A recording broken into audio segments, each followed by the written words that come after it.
One of the biggest things I've learned on my wellness journey is that healthy habits still need boundaries because even good things can become mentally heavy when they turn into rigid rules or constant pressure. In a culture that is obsessed with optimization, I think a lot of people are losing their peace in the pursuit of perfect health. So today I want to share some of the wellness boundaries that helped me create a healthier and more sustainable relationship with wellness itself. And I think that this is going to help you too. Welcome to Wellness for High Performers, where ambitious people discover the path to sustainable wellness that actually feels good so they can build the dream without burning out. I'm your host, Erica Jones. I'm a wellness strategist and entrepreneur, and I help high performers create massive momentum by weaving wellness into their daily life. You know what? I think we've really lost the plot on what it means to be healthy. Rather than feeling like wellness is serving us, like it's supporting us, like it's fueling our ambitions and goals, a lot of people are feeling like wellness is a rigid taskmaster that they can never seem to satisfy. And it's because a lot of people have fallen into this trap that obsessing over health optimization is some kind of virtue instead of a pitfall. It's because our culture is consumed with performative wellness that shows up in marathon morning routines and ideals that most people, especially busy high performers, cannot keep up with. When our identity is caught up in how healthy we are, we risk feeling morally superior to others because of our health, which is silly when you think about it like that. When we're anxious about the foods that we eat because everything has to fit perfectly into a nutritional ideal, we've lost the focus. Now, you've probably heard of the economic concept of diminishing returns that states that the more resources you invest into a project, the benefit of each new investment decreases, assuming that all the other factors are equal. But when it comes to our health, we're told that more is more is more is more is more. That the more we do, the better the outcomes, the better the results, the happier we'll be.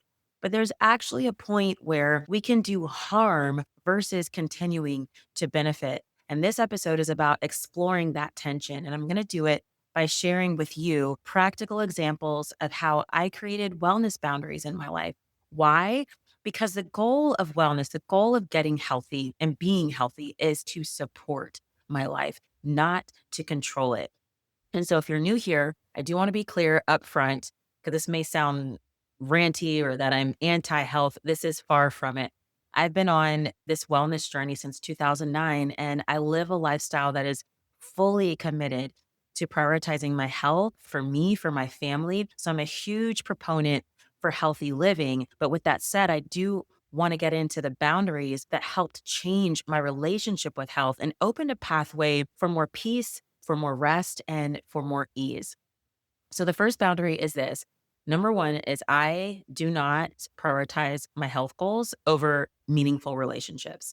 There are people that I have witnessed, whether influencers or people in real life, who decline social invitations because of their health standards. And I'm not talking about passing on an invite to a cigar lounge. I'm talking about not showing up for meaningful people and events because they don't satisfy some kind of health ideal. Brian Johnson, you've probably heard of him, is the longevity influencer who's stated that his goal is to never die. He reportedly declines social invitations or always makes sure that he leaves early to adhere to this rigid 8:30 p.m. bedtime because he does not want to risk having a less than perfect sleep score. Now, this is so strange to me for a few reasons. First of all, I personally have a holistic view of health where it's not just about eating veggies and drinking enough water. It's also about financial health, spiritual health, mental and emotional health, and yes, relational health.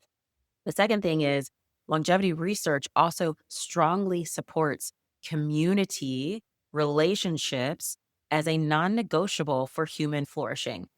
When you're isolated, that can lead to depression and anxiety. And I think we realize this more than ever during COVID. So, with this in mind, this is why I don't allow my health goals to override my sense of community, deep connection, and meaningful relationships. If I'm going to a party and I know the food options won't be great, then I'll just eat before arriving. Or sometimes I'll just go and I'll enjoy the experience. I'll eat the food knowing that what I'm doing the other 90% of the time is what's most important. Because at some point, we do have to ask ourselves the question, is the goal to preserve life or to actually enjoy it? And I think that's the thing that I'm hitting on right now. The second boundary that I have established for myself is that I don't adhere to strict rules at restaurants. Some people carry their wellness everywhere, even when, in my opinion, it's inappropriate. I've been out to family gatherings that are potluck style where people are grilling the host about what's in the food. And I'm like, if it's that serious for you, just eat at home before you come or bring a dish that you made and can enjoy. Not everyone has to adhere to your standards. This especially irritates me when I'm going out to dinner and the restaurant, let's say it's not explicitly health aligned. I'm a big foodie, so I just love great food, experiencing good food. We actually went out to an Indian restaurant the other week in Atlanta. The food was phenomenal, just absolutely fantastic. But not a moment did it cross my mind to ask the waiter all these questions about the food. But I've been out to dinner with people before. They'll sit there and I have to listen to someone question the waiter for 10 minutes about the oils used. Where was the protein source? Was the chicken in distress when it was slaughtered? Like, what? That last one is kind of a nod to a segment I saw years ago from the show It's Always Sunny in Philadelphia. You've probably heard of it before. It's not even a show that I watch, but this clip went viral because they had a whole segment where a person was at a restaurant and questioning the quality of life of the chicken that they were about to order for dinner. It's a really funny segment. If you can find the clip online, do watch it. It's hilarious, but it touches on something that we've all experienced is this hyper obsession of eating perfectly all the time. And so I don't go out to eat a whole lot, maybe 3 to 4 times a month. But when I do, it's meant to be leisure time. If I'm sitting there with someone who's grilling the waiter about the food, it immediately dampens my experience because it's meant to be one meal where I don't scrutinize every ingredient. I do that enough when I'm at home. I want to be selective about where I'm spending my wellness energy. And I certainly don't want to do it when I'm sitting down at a restaurant. I get it if somebody is allergic or they really need the food to be gluten free and they need to ask some questions about, hey, how do you ensure that the food is safe for someone who's celiac or something like that. But if the person is stressing about whether or not all the produce is organic or the foods are GMO or whether or not they're using seed oils in the restaurant and they're grilling and grilling about this stuff, it gets under my skin so much. I'm just like, just stay at home or choose a restaurant that's aligned with your health goals. So that's a boundary that I've put in place for myself. I don't stress myself out about what's in the food when I'm at restaurants. And I probably should add another boundary that I don't go out to eat with people who do the same. The third boundary is I don't make everything from scratch. This was a rule that I thought I needed to follow because it felt superior or like it was the best way to do wellness. I'll tell you a little story. When my oldest boys were little, I joined a few healthy mom groups in different online communities. And it was a place where we would share natural health tips. We'd give and receive advice and support as health conscious mothers. And so it was super helpful, especially when I was in the throes of early motherhood. If I needed something like, hey, what are some natural remedies for a sore throat? I could post in the group or search in the group and instantly get an answer to those questions. So it was super valuable in that way. But on the other hand, it was a toxic pool of wellness elitism and perfectionism. And before I knew it, I had found myself sucked into this world where making everything from scratch, including condiments, was a superior way of wellness and mothering than just simply buying a clean brand of ketchup from the grocery store. So I didn't quite realize how outrageous this had become until my mom came to visit me one week. My husband was out of town, he was traveling, and she came by just to help out with the kids for a little bit, and she watched me. I was, like, frantically prepping dinner while my hungry toddlers were kind of looking on with slight concern, and after I had made this elaborate gourmet meal for a 1 and 3-year-old, no less, because my husband was out of town. I had a kitchen full of dirty dishes to clean up. I was exhausted. I was a little frazzled, and my mom was looking at me perplexed, and she just said, "You could just make them a sandwich, you know?" The comment was made so casually, but it hit me hard.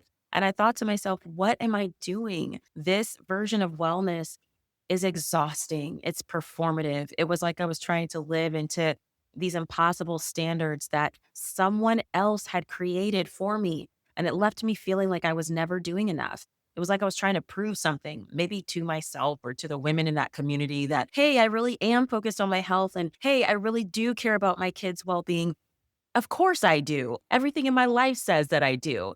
But for some reason, I thought I needed to be making these gourmet meals and condiments from scratch every single night for that to be the case.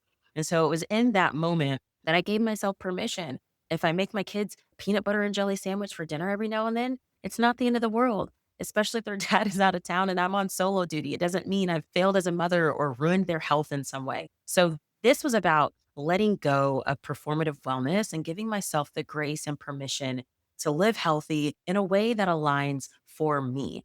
And so now I'm very careful about who and what I allow to influence my thinking around what is healthy and what is not.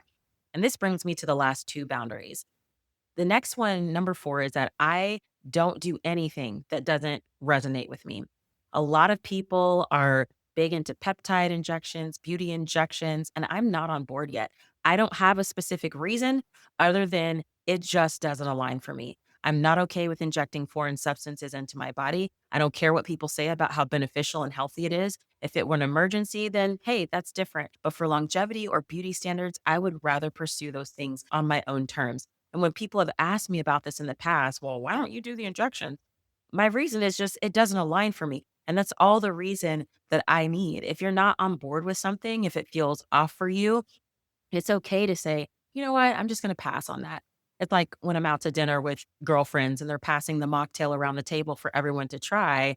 And it comes to me and I'm like, I'll pass because I'm not drinking out of the cup that the entire table has been sipping out of. And I don't need to cite research and studies to justify my reasons. The answer is just no, thank you. Pass it on to the next person. Take that same approach with your health. You don't need a quote unquote reason to decline certain treatments, therapies, or biohacks. If it doesn't align for you, that is reason enough. And then the final boundary that I've created is that I just don't commit to anything I can't sustain. That's why you will not see me claiming to be paleo or vegan or keto or that I do breath work daily or use red light therapy every night. I am very aware of the mental and emotional bandwidth that commitments require, even if I'm committing only to myself that I'm going to do something. I very much value the relationship that I have with me. And I'm not saying that as some like narcissistic, self obsessed kind of thing. I mean that to say that if I tell myself, Erica, we're committing to doing breath work every night, then I better make sure that I'm doing it. If I don't, then it erodes my trust in my own word. And I don't want that. So I am very careful about what unspoken rules I allow to get created in my head. Because as soon as it becomes an unspoken rule, as soon as it becomes a commitment, there's a certain amount of mental and emotional bandwidth that it's taking up. There's a certain amount of pressure to adhere to the rule. And this is why I don't really have daily health rules. Even things like taking my vitamins, which I know are good for me. I aim to do that 4 to 5 days a week because I can do that easily without feeling a ton of pressure. And I also, of course, still get the health benefits as well. So that's my final boundary is I don't commit to anything that I can't sustain. So let's talk about you.